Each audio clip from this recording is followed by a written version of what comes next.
नमस्कार आदाब, क्या हाल चाल है बेटा। आज का जो सेशन होने वाला है बेटा, ये होने वाला है मोस्ट इंपॉर्टेंट क्वेश्चंस। अब मोस्ट इंपॉर्टेंट क्वेश्चन कौन से, जो हर साल बोर्ड पेपर में लगातार 10 साल से पूछे जा रहे हैं, उन क्वेश्चंस को लेकर आया हूं मैं आज यहाँ पे बेटा, जो लगातार 10 साल से पूछे जा रहे हैं, यानी हर बार ये पेपर में पूछे जाते हैं। आज हम उन क्वेश्चंस की बात करेंगे और इसी तरह बहुत सारे क्वेश्चंस, बहुत सारे 4 नंबर के, 5 नंबर के, 3 नंबर के, 2 नंबर के, 1 नंबर के, जितने भी क्वेश्चंस हैं उन सारे क्वेश्चंस की वीडियो आपको मिलती रहेगी बेटा। तो आज का जो सेशन है वो है मोस्ट इंपॉर्टेंट क्वेश्चन, और कैसे क्वेश्चन जो लगातार 10 साल से रिपीटेड हैं पेपर में। ठीक है, तो सबसे पहला क्वेश्चन हमारे पास क्या है उसको हम देखते हैं, और क्वेश्चन को देख के यहाँ पे स्टार्ट करते हैं और चीजों को हम अच्छे से एनालिसिस करेंगे। ठीक है, आ जाओ। सबसे पहला क्वेश्चन हमारे पास है, स्टाइकियोमेट्री दोस्तों का सचित्र समझाइए, या अथवा में भी हो सकता है, अथवा में होता है, या फ्रेंकल ठोस तथा साटकी दोष क्या है, उदाहरण सहित समझाइए। ये क्वेश्चन बेटा पहले चैप्टर का है, और पहले चैप्टर का सबसे लास्ट में जहां आप देखते हो, क्या जानते हो, जब आप देखते हो किसी भी धातु में जो दोष होता है, जो दोष होता है ठोस में, उनसे लिया गया है। तो यहां पे देखो, ये क्वेश्चन का आंसर है, यदि क्रिस्टल में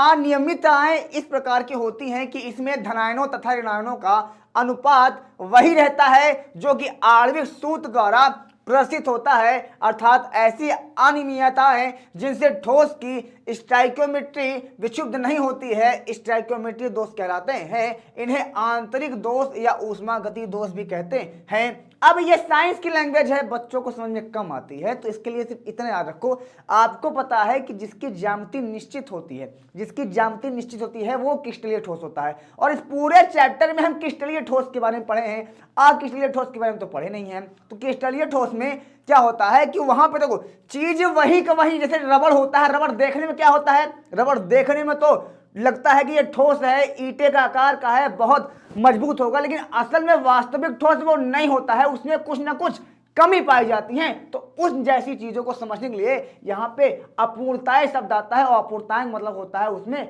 कमी या उसमें दोष। समझ में आया मेरी बात को।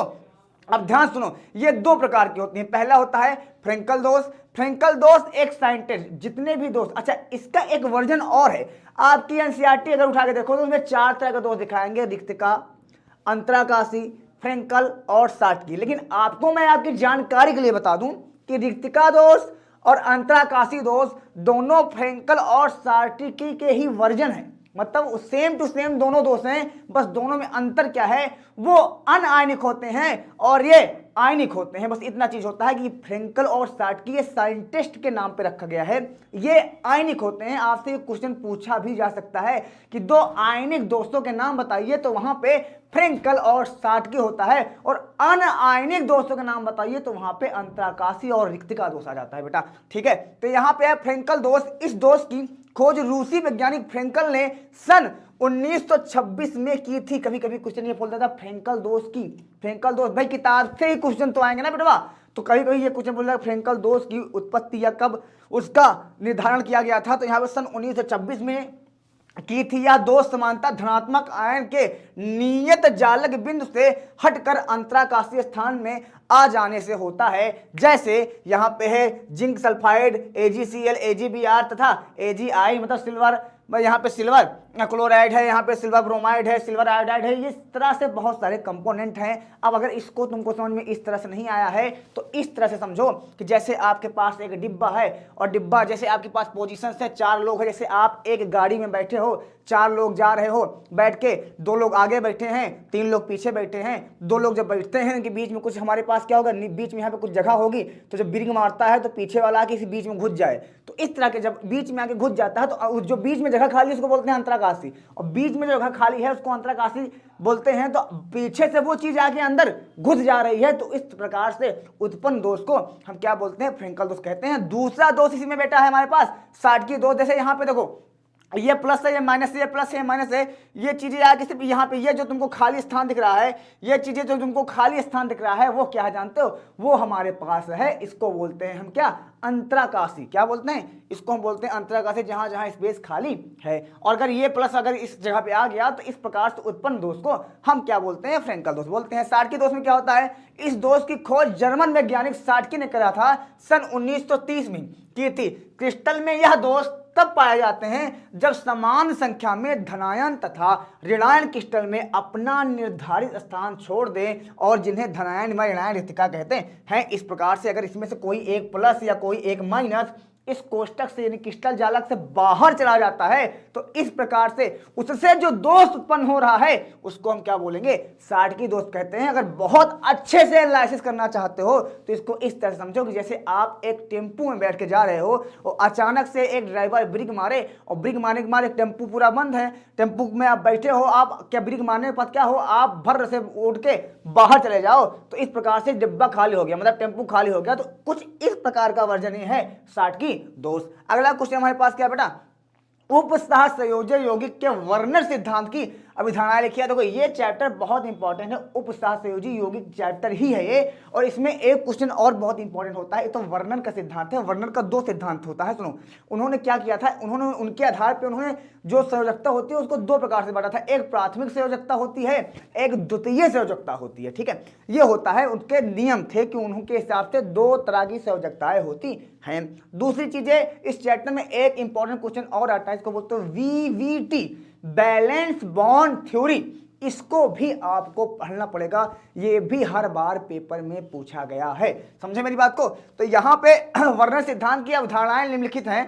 पहला है प्राथमिक संयोजकताएं आयनीय और द्वितीय संयोजकताएं अनायनीय होती हैं। मतलब पहली वाली जो संयोजकता होती है वो हमारे पास उसके ऊपर आयन होते हैं, आयन का मतलब हो गया प्लस भी हो सकता है माइनस भी होता है, लेकिन दूसरे जो संयोजकता होती हैं उन पे ना तो प्लस होता है ना तो माइनस होता है। तो इस प्रकार से होता है। धातु की द्वितीय संयोजकताएं धातु के चारों ओर त्रिविम आकाश में एक निश्चित ज्यामितीय ढंग से व्यवस्थित होती है। यानी आप सीधे बात में अगर कहना चाहो तो ऐसा बोल सकते हो कि यहाँ पे जो द्वितीय संयोजकता होती है उसकी जो ज्यामिति होती है वो एक निश्चित होती है, जैसे एक ईंटे के बने हुआ दीवार होता है उसकी ज्यामिति एक निश्चित होती है। समझ में आया मेरी बात। उसके बाद अनिश्चित ज्यामिति क्या होती है, अनिश्चित ज्यामिति को आप समझ सकते हो, जैसे समुद्र के बगल जाओ तो बहुत सारे ईंटा पड़े जाते हैं, बहुत सारे पत्थर पड़े होते हैं, जैसे सड़क बनती है तो बहुत सारे ईंटा पत्थर बहुत सारी चीजें पड़ी रहती हैं, तो वो एक अनिश्चित सिस्टम में होते हैं। ठीक है, और निश्चित अगर देखो तो उसी बगल में जो दीवार उठाए रहते हैं छोटी छोटी, वो एक निश्चित कंडीशंस में होती है। उपसहसंयोजी यौगिक में केंद्रीय धातु दो प्रकार की संयोजकताएं प्रदर्शित करता है, प्राथमिक संयोजकता और द्वितीय संयोजकता। ये किसका है, वर्णन का सिद्धांत के अनुसार है बेटा। ठीक है, यहाँ पे चौथा पॉइंट है, किसी धातु द्वारा प्रदर्शित द्वितीय संयोजकताओं की संख्या उसकी उपसहसंयोजक संख्या व समन्वय संख्या कहलाती है। इसको हमने बहुत पहले बताया था कि उसमें जितने नीचे ट्वाइस ट्राइस या कुछ भी लिखे रहेंगे वही उसकी उपसहसंयोजन संख्या हो जाएगी। हमने इसको पहले भी बताया था। ठीक है, और ये इसमें बहुत सारे हैं, एक ही नहीं है। अब हमने 4 कंटेंट लिखना है, आपकी इच्छा करे 5 लिख सकते हो, आपकी इच्छा करे 10 लिख सकते हो, लेकिन बहुत ज़्यादा डीपली बहुत ज़्यादा ब्रॉड नहीं कर देना है कि पूरे कॉपी में एक ही क्वेश्चन अमवा दो जो तुमको आ रहा है, तो ऐसा नहीं करना है। ओके, अगला क्वेश्चन हमारे पास है संयोजकता अपना सिद्धांत। मैंने बोला था बेटा कि इसका ये भी इंपॉर्टेंट फैक्ट है और इस चैप्टर का ये भी एक बहुत इंपॉर्टेंट क्वेश्चन है और इसको तुमको खुद से करना पड़ेगा। इसको हमने बताया भी है आपको, संयोजकता बंध सिद्धांत, इसका हमने बहुत ज्यादा एनालिसिस अच्छे से किया है। ल्यूकस परीक्षण द्वारा प्राथमिक द्वितीय तथा तृतीयक एल्कोहलों में विभेद के संक्षेप में लिखिए। सबसे पहले चीज तो यह है ल्यूकस परीक्षण है क्या, ल्यूकस परीक्षण होता क्यों है, इसको आप समझो। ल्यूकस परीक्षण जो होता है वो एल्कोहल को चेक करने के लिए होता है। एक हम छोटी सी नली लेते हैं, इस प्रकार की मान लो एक नली ले लेते हैं और इस नली में हम क्या करते हैं, एक ल्यूकस अभिकर्मक होता है, मतलब एक तरह का कैटलिस्ट होता है, समझ सकते हो उसका, एक तरह का रिएजेंट होता है, एक तरह का आदमी होता है जो इसको बोला जाता है ल्यूकस रिएजेंट बोला जाता है, आदमी नहीं मतलब सोल्यूशन होता है। अब यहाँ पे क्या होता है, जैसे ये हमारे पास एक नली होती है तो नली के अंदर क्या करता है, उसके अंदर एल्कोहल भरा रहता है, लेकिन हमें नहीं पता है कि किस डिग्री का एल्कोहल भरा है। चाहे वो 1 डिग्री हो सकता है, 2 डिग्री हो सकता है, 3 डिग्री हो सकता है, ये किसी को नहीं पता होता है। लेकिन जैसे ही वो अभिकर्मक जो होता है, ल्यूकस परीक्षण इसको बोलते हो, जिसको परीक्षण किया जाता है, जिसकी उपस्थिति में करवाते हो, मतलब ल्यूकस अभिकर्मक जो होता है, जैसे ही इसके अंदर डालते हो आप, जैसे डालोगे वैसे होता क्या है, एक चमत्कार होता है। क्या? अगर इसके अंदर जो नली थी, नली के अंदर आपने अगर जो अल्कोहल या जो भी चीज लिया है, अगर वो तुरंत क्षण भर के अंदर अगर धुंधला हो गया तो जान लेना वो 3 डिग्री का अल्कोहल है।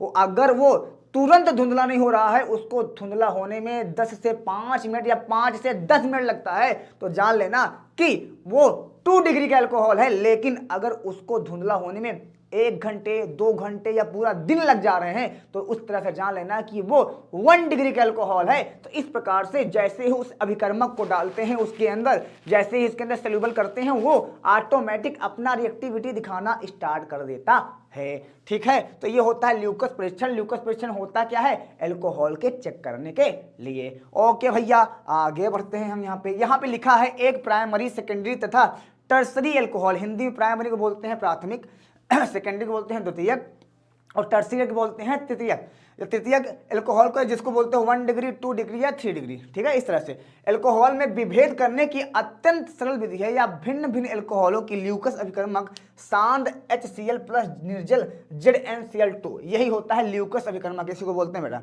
ये होता है या के प्रति भिन्न भिन्न गति से अभिक्रिया कराने पर आधारित है। किसी अल्कोहल में ल्यूकस अभिकर्मक मिलाने पर एल्किल क्लोराइड बनते हैं, तो जिससे धुंधलापन उत्पन्न हो जाता है। और तुरंत अगर जिसमें जल्दी धुंधलापन होगा वो ज़्यादा पावरफुल होगा, जिसमें बाद में धुंधलापन हो रहा है वो फिर क्या होगा, वो मतलब कि फिर उससे कम रिएक्टिविटी प्रेजेंट करेगा।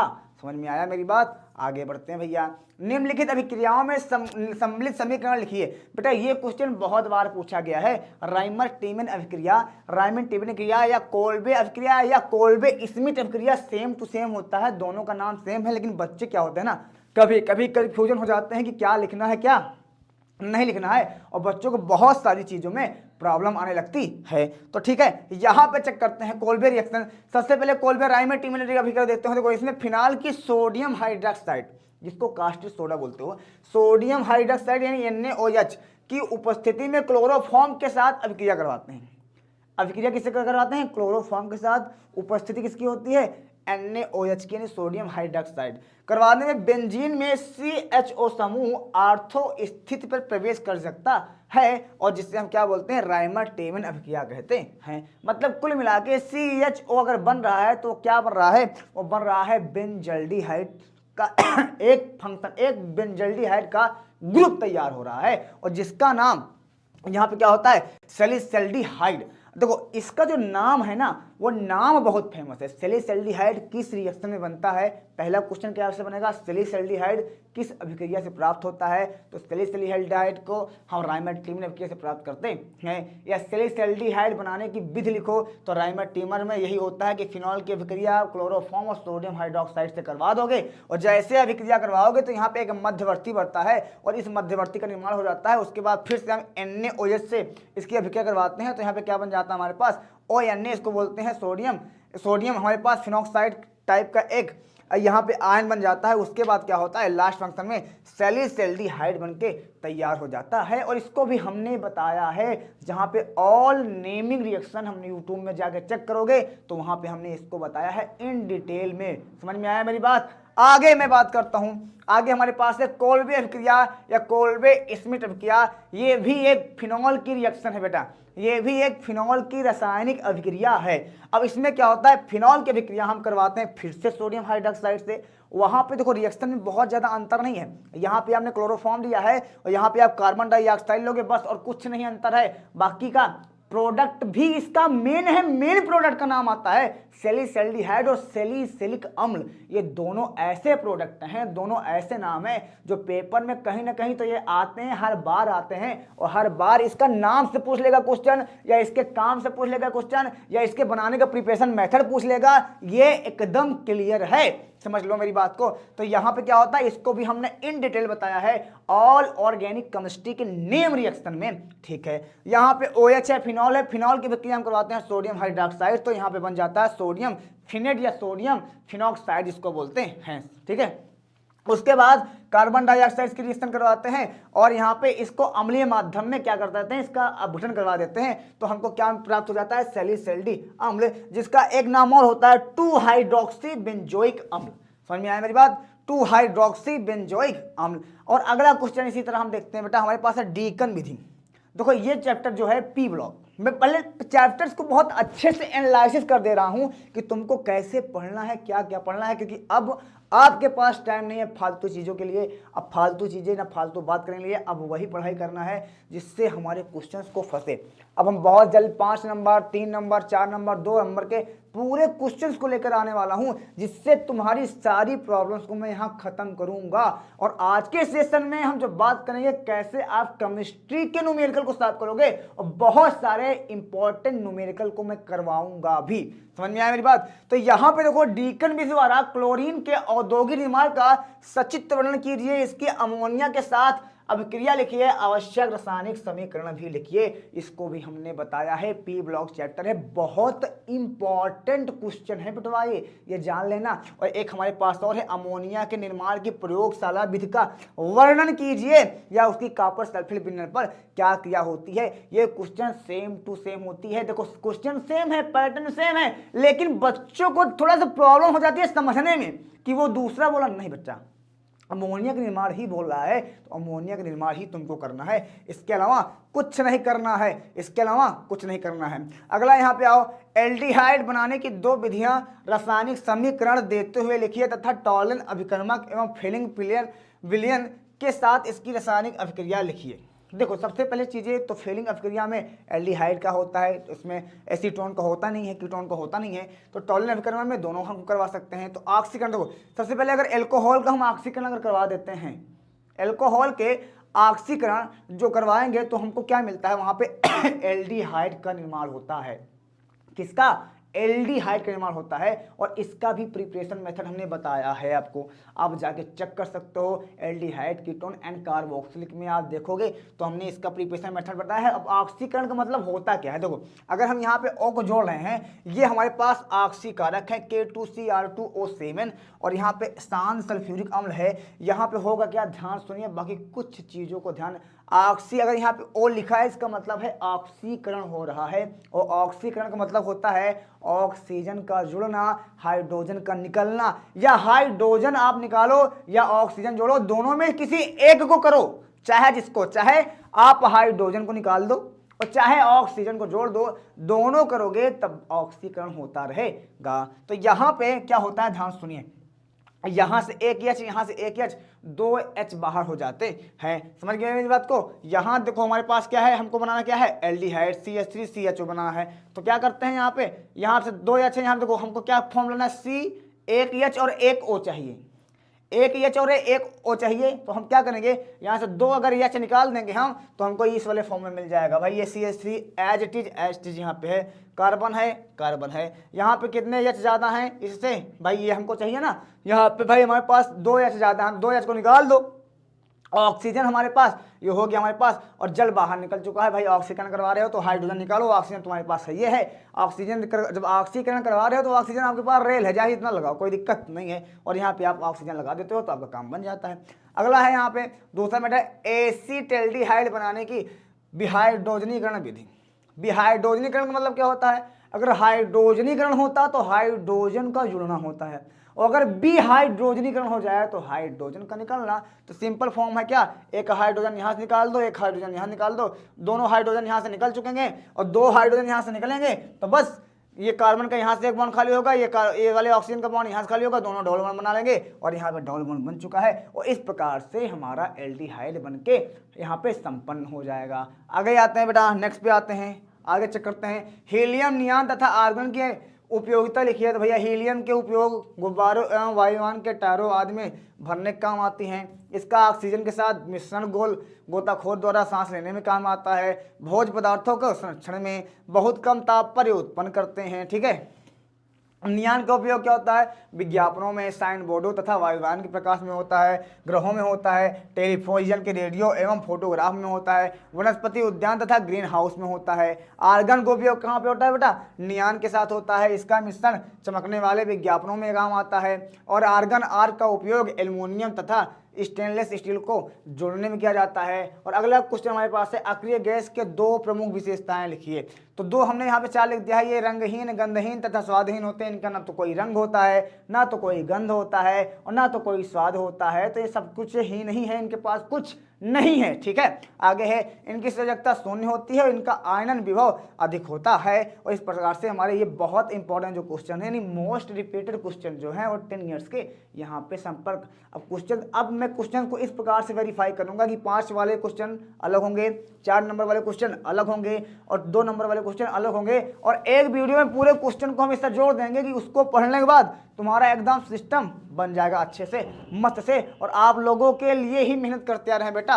एक बार जिसको स्क्रीनशॉट लेना हो ले सकते हो, कोई दिक्कत नहीं है, आप देख सकते हो यहाँ पे। ठीक है, चलो यहाँ पे take a screenshot, take a screenshot जल्दी से, टेक अ स्क्रीनशॉट जल्दी से बेटा, जल्दी से टेक अ स्क्रीनशॉट। स्क्रीनशॉट ले सकते हो आप फटाफट, कोई दिक्कत नहीं बेटा। स्क्रीनशॉट जल्दी से जल्दी लेते रहो, बस स्क्रीनशॉट जल्दी लेते रहो, जल्दी से जल्दी लेते रहो भाई, जल्दी से जल्दी लेते रहो। तुम जानो तुम्हारा काम, जल्दी जल्दी स्क्रीनशॉट लेते रहो। Okay okay okay okay okay okay okay, ठीक भाई, okay okay okay okay, take a screenshot जल्दी से जी, एकदम बढ़िया, एकदम बढ़िया, एकदम एक नंबर। ओके बेटा, अब इसी तरह के इसी के साथ क्वेश्चन को हम यहाँ पे समाप्त करते हैं। इतने क्वेश्चन को बहुत ज़्यादा भार तुम पर नहीं देना चाहते हैं, बहुत ज़्यादा भार दे देंगे ना बेटा, 1 महीने टेंशन ना लो। अभी 15 दिन बचे हैं, 4 मार्क्स के पेपर है, बहुत अच्छे से तैयारी चलेगी। एक बार लोड लेके आप डिप्रेशन हो जाओगे, खाना पीना छोड़ दोगे, घर वाले टेंशन हो जाएगी, बीमार पड़ जाओगे। इसलिए धीरे धीरे पढ़ो। मैं हूँ ना, मैं आपके साथ हूँ, आपके साथ जुड़ा हूँ, हाथ में हाथ लगा के जुड़ा हूँ। Physics, chemistry, math, biology, Hindi, English सब आ रही है बाई टू बाई, और सब चीज़ मिलती रहेगी। तब तक के लिए ओके बाय, मिलते हैं नेक्स्ट वीडियो में, बहुत जल्दी मिलते हैं शाम को। आज जो सेशन लगने वाला है बहुत धमाकेदार होगा, ठीक है। तो okay bye bye, take care.